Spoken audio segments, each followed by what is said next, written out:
this is Canny Couple. I'm Julia. And I'm Aaron. Today we want to talk about 5 things you need to make sure you're adding to your winter preps. So, winter's here.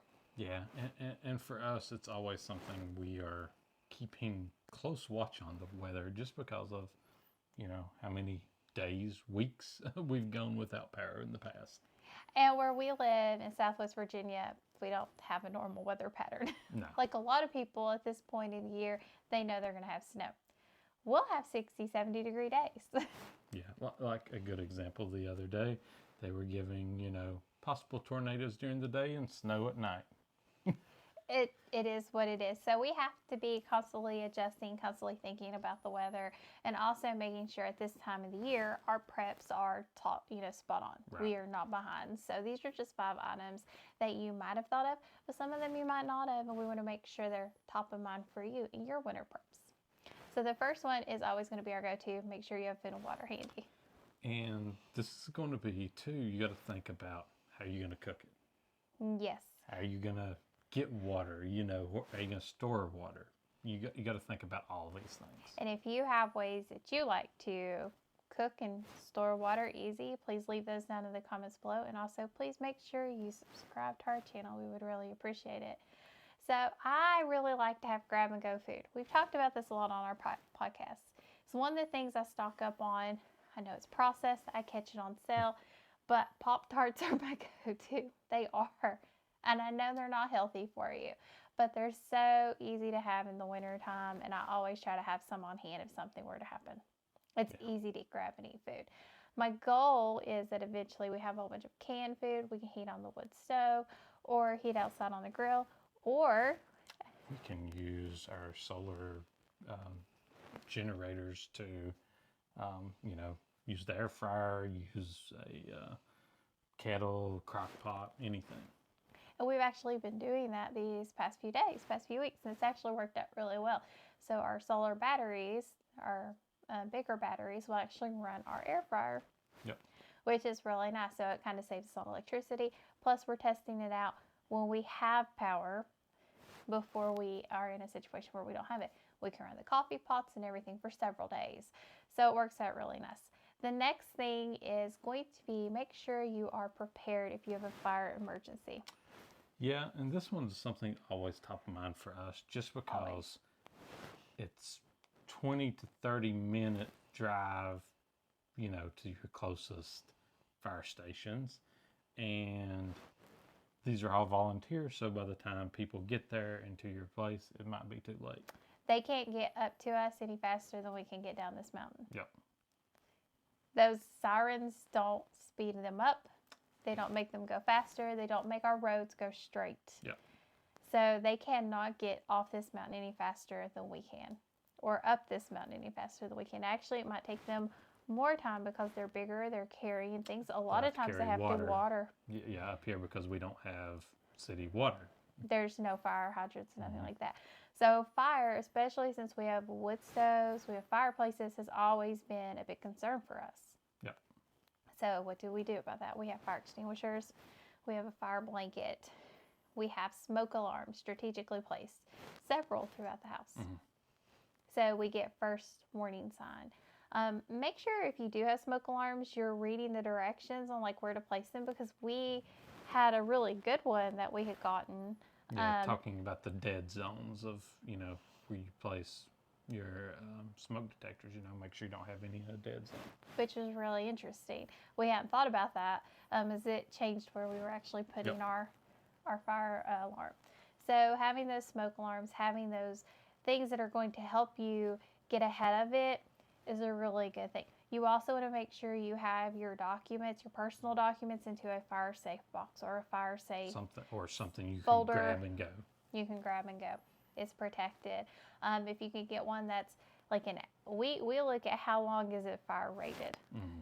That's a really big thing for us. How long is this going to be fire rated? So all of our personal documents, that would be, we could replace them, but it would be a hassle. Yes. It would be very hard. We try to make sure those are somewhere where we can get to them pretty quickly, very easily, and they'll be as protected as we can make them. And we would really appreciate it if you would hit the like button. we really appreciate it. Number 3. Staying warm at all times. So how are you going to stay warm? You know, do you have a wood stove, or are you relying on like sleeping bags? You know, stuff like this you need to have on hand, you know, prep Ready to grab. Ready to grab in case, you know, hey, you're in 0-degree weather. You got to have something to make sure you stay warm throughout the night. Know where it is.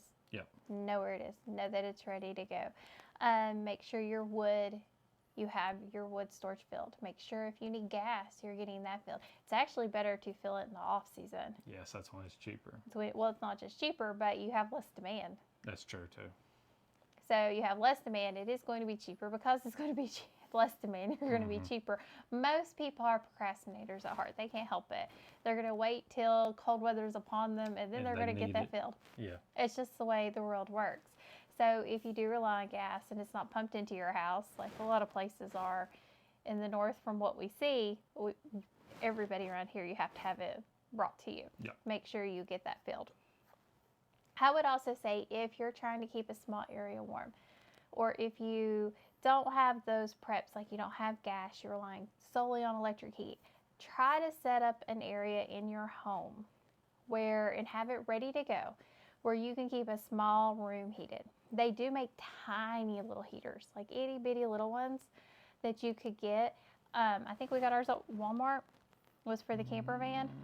I don't know about that one. Or was it Ollie's? This one is, you know, something you always have to look at, because most heaters are at least 700 to 1,500 watts. This one here was in the 200 to 400 range, which allows us to heat a very small area. You know, use that, cover your doors, cover your windows, you know, keep it where you can keep that area warm. And if you have to, get a tent. Yep. Prop a tent up, put some blankets around it in the house, have it ready to go. Just be prepared. You know, we heard this scare last year. There's going to be blackouts. And I was reading some more. They were talking about here a week or two ago down in Texas that they were worried that the power company could meet the demand in the cold weather. We actually saw ours starting to flicker when it was really cold. It was it didn't actually flicker, but it was going in and out that one day. So Aaron was like, I wonder if it's the demand. Yep. Because everybody's home, it's in the teens, outside, they've all got their heat up. What can you do? So it's a real thing. Number 4 is going to be lighting. We can't stress lighting enough. Yeah, just because you need to see what you're doing so you don't go stir crazy, if nothing else. You know, headlamps. Especially if you have animals. If you have animals, a headlamp is a necessity. It's a necessity these days, so you can carry with both hands. To make sure it's rechargeable. Yes, or you have rechargeable batteries, if nothing else.